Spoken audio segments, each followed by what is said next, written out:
सारण और सिवान जिले का महाराजगंज संसदीय क्षेत्र यूपी की सीमा से जुड़ा हुआ है।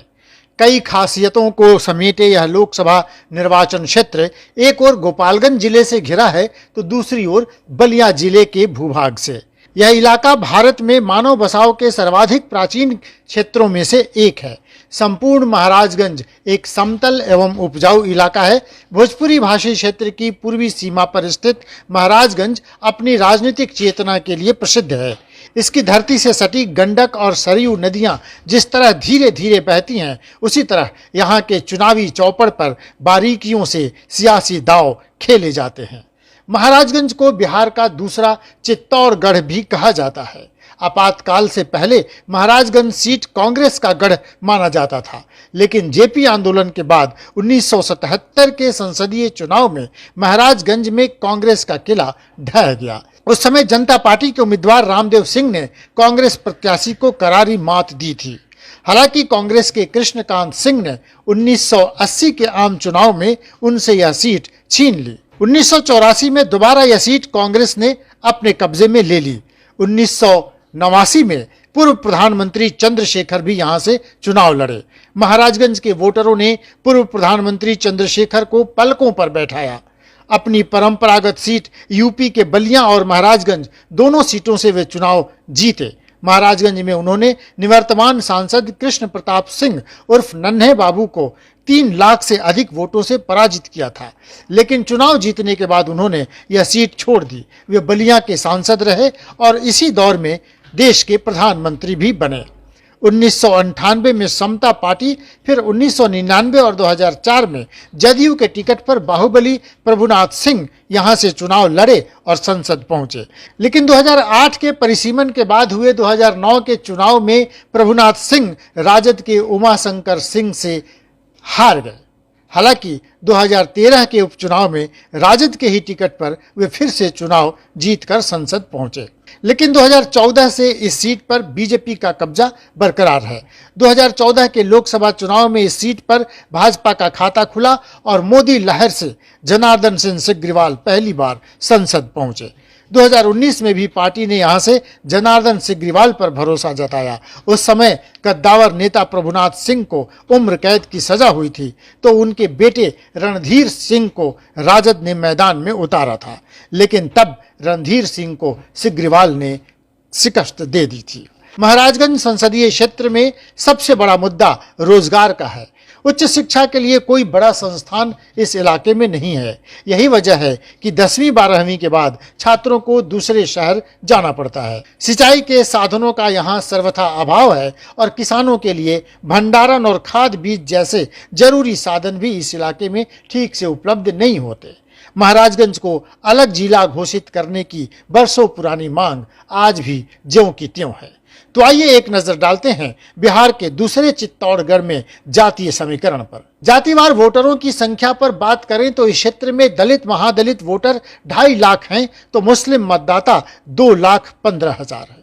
इस क्षेत्र में यादव 2 लाख, राजपूत 2 लाख, भूमिहार 2,20,000, कोयरी कुर्मी 1,65,000 और वैश्य 2 लाख हैं।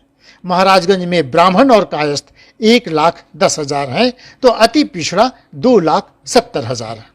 इस तरह जातिवार वोटरों को देखें तो यहाँ मुस्लिम, अति पिछड़ी और दलित जातियों के वोटर गेम चेंजर साबित हो सकते हैं। तो 18 लाख से अधिक मतदाताओं वाले महाराजगंज लोकसभा क्षेत्र के तहत विधानसभा की 6 सीटें आती हैं। गोरिया कोठी, महाराजगंज, एकमा, मांझी, बनियापुर और तरैया। 2020 में हुए बिहार विधानसभा चुनाव में इन 6 सीटों में से 2 सीटों पर राजद, 2 पर भाजपा और एक सीट पर कांग्रेस और सीपीएम ने जीत दर्ज की थी। तो कौन है जो इस समीकरण में फिट बैठता है? किस पार्टी की ओर से कौन होगा रेस का घोड़ा? आइए एक नजर डालते हैं। महाराजगंज में एक तरफ राजनीतिक विरासत को फिर से स्थापित करने की जद्दोजहद है, तो दूसरी तरफ सीट बचाने की कवायद है। इस सीट को राजपूत बहुल्य क्षेत्र जरूर माना जाता रहा है, लेकिन आंकड़ों में भूमिहारों की संख्या उनसे थोड़ी ज्यादा है। हालांकि बावजूद इसके पिछले कई वर्षों से इस सीट पर राजपूत उम्मीदवार ही चुनाव जीतते रहे हैं।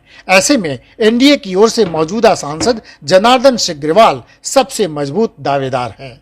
सिग्रीवाल मोदी सरकार के विकास कार्य और राष्ट्रवाद के आधार पर वोट मांगेंगे और इसी की तैयारी में वे लगे हुए हैं। लेकिन लगातार 2 बार सांसद रह चुके सिग्रीवाल को जनता की नाराजगी और भीतरघात दोनों का सामना करना पड़ सकता है। सच्चिदानंद राय से उनकी अदावत जग जाहिर है। सच्चिदानंद राय सिग्रीवाल को हराने के लिए एड़ी चोटी एक करेंगे। सियासी गलियारे में एक चर्चा जोरों पर है कि जनार्दन सिग्रीवाल को भाजपा महाराजगंज से हटाकर कहीं और भेज सकती है। ऐसे में अगर महाराजगंज से सिग्रीवाल का पत्ता कटा तो राजपूतों में जनक सिंह के नाम की चर्चा हो रही है। जनक सिंह तरैया से भाजपा विधायक हैं, बिहार विधानसभा में मुख्य विरोधी दल के मुख्य सचेतक हैं।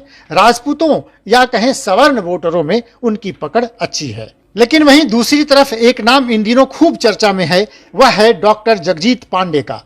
भूमिहार समाज से आने वाले डॉक्टर जगजीत पांडे की हाल के दिनों में महाराजगंज में काफी सक्रियता बढ़ी है। बताते चलें कि डॉक्टर जगजीत पांडे पटना एम्स में कैंसर विभाग के विभागाध्यक्ष हैं। डॉक्टर जगजीत पांडे 2018 से पूरे बिहार का दौरा कर कैंसर हारेगा बिहार जीतेगा जागरूकता अभियान चला रहे हैं। उनके इस अभियान को जन समर्थन भी खूब मिल रहा है। जगजीत पांडे को लेकर पूरे महाराजगंज क्षेत्र में चर्चा खूब हो रही है। कहा तो यह भी जा रहा है कि बीजेपी इस बार महाराजगंज में अपने कोर वोटर भूमिहार समुदाय के ही किसी उम्मीदवार पर दांव खेलना चाहती है। कुछ महीने पहले मुबारकपुर में जो राजपूत बनाम यादव जातीय संघर्ष देखने को मिला था, उसका असर भी इस बार 2024 के चुनाव में इस क्षेत्र में देखने को मिल सकता है। इसी कारण से जगजीत पांडे को लेकर बीजेपी के अंदर चर्चा जोरों पर है, क्योंकि भूमिहार समाज के साथ महागठबंधन के एमओआई समीकरण में भी सेंधमारी करने का दम ये रखते हैं। इसके अलावा बीजेपी के शीर्ष नेताओं के साथ संघ में भी इनकी पकड़ अच्छी है। ऐसे में अगर बीजेपी सांसद जनार्दन सिग्रीवाल का पत्ता इस सीट से कटता है तो पटना एम्स के मशहूर डॉक्टर युवा चेहरा जगजीत पांडे का बीजेपी से दावा ज्यादा मजबूत दिखाई देता है।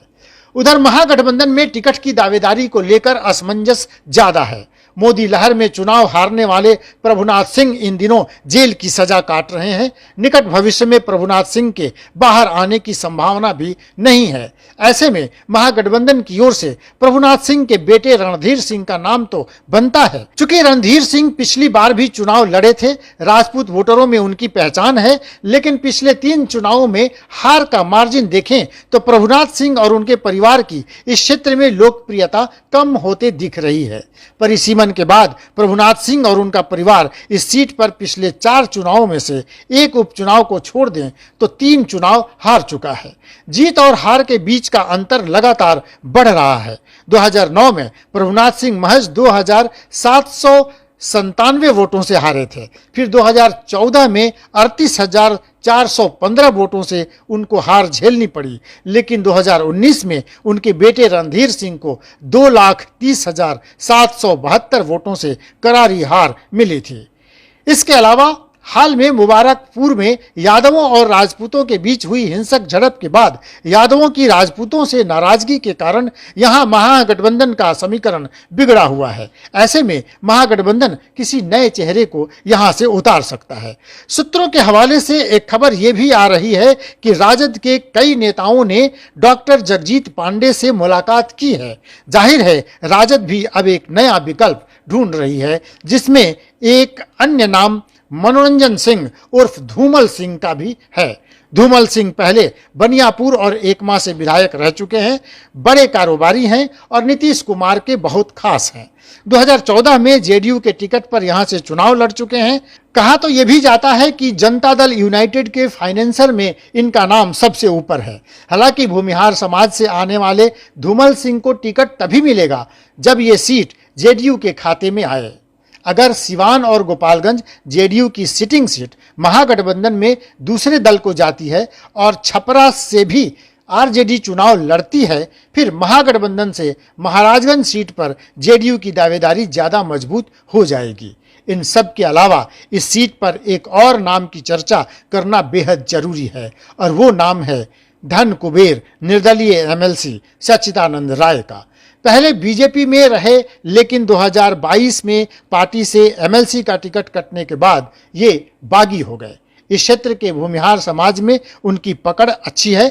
बीजेपी के निवर्तमान सांसद जनार्दन सिग्रीवाल को हराने के लिए ये पूरा जोर लगाए हुए हैं, लेकिन जगजीत पांडे अगर मैदान में उतरते हैं फिर इनका समर्थन उन्हें मिल सकता है, क्योंकि सच्चिदानंद राय उनके करीबी रिश्तेदार लगते हैं। ऐसे में एक बात तो तय है कि इस बार 2024 के लोकसभा चुनाव में महाराजगंज की सीट पर खूब दाव पेच देखने को मिलने वाला है।